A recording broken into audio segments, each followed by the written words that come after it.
Okay, good noon everyone, ladies and gentlemen, the honorable adjudicators, and of course the proposition team. My name is Kalisha Pratidina from SMA Negeri 1 Garut, proudly standing here as the third speaker of the opposition team. As the third speaker, my role is to strike down the arguments from the proposition, reinforce our stand, and most importantly, expose the serious danger of these proposals, dangers that are already happening around us. Okay, let me begin my speech in 3, 2, 1. Panels, before I begin, let me ask you a powerful question. Is discipline truly discipline if it comes at the cost of your health, both mentally and physically?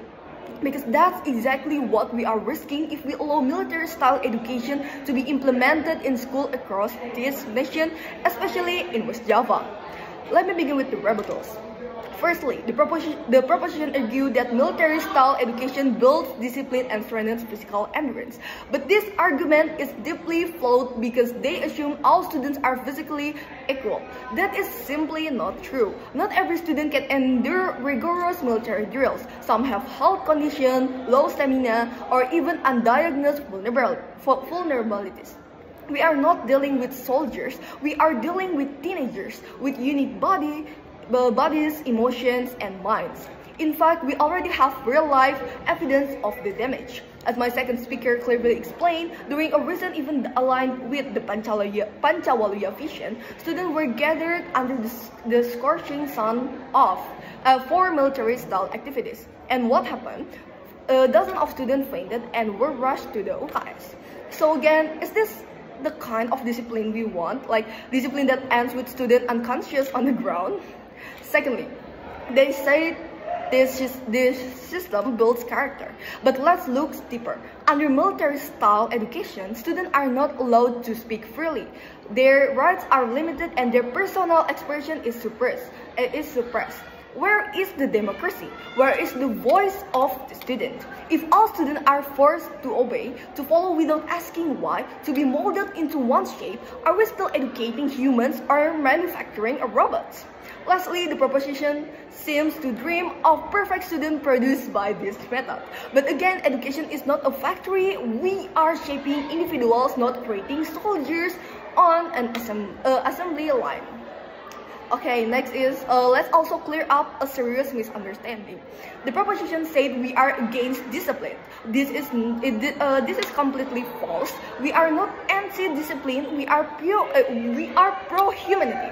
We support discipline that is nurturing, inclusive, and emotionally intelligent. What we oppose is harsh, forced, rigid military-style system that harms student mental health, ignore individuals' capability, and pressure physical limits. Next, our first speaker explained that Pancawaluya values like to embody the values of being healthy, kind, honest, intelligent, and compassionate can be taught through inclusive, reflective, and emotional approaches, not through push-up, punishment, or shouting. Our second speaker exposed how this system, if implemented in all high school in West Java, will not create Pancawaluya students, but instead create robot controlled by military instructor. They also highlighted that the military system only works for students who are physically and mentally prepared, such as those in military school or Paskibra, where there is strict physical and health selection process. But in regular public school, we have students with disabilities, respiratory disease, anemia, and other conditions that cannot be forced into the same mold. This is not equality, this is cruelty disguised as discipline. Let me remind you, military education is inherently harsh. Wake up at 3 or 4 a.m., short meal time that risks choking, no emotional support, no time to rest, and zero tolerance for mistakes. Panels, does that sound like something we should force upon all high school students in West Java? Okay, next, let's look at education system around the world. Countries like Finland develop students who are disciplined, mentally strong, and high-achieving not through military drills, but through personalized and empathetic education. On the other hand, countries with authoritarian styles often face high levels of anxiety, school dropouts, and depression. Next, I'm gonna start to tell you guys about the clash analysis. First is physical and mental impact versus idealized idealized outcome. The proposition dreams of stronger students, but we live in a reality where students collapse, cry, burn out, and suffer. We see the danger and they ignore it. The Clash 2, Discipline versus Humanity. They define discipline as control and comments. We define it as a growth through reflection, respect, and emotional intelligence, which are far more effective and long-lasting. The Clash 3, one size fits all versus personal needs. They propose the same method for all students, but we gonna remind you that not everyone wants to enter the military. Why should students with dreams in music, science, or business be forced to train like soldiers? Next, let's compare outcomes. Their best case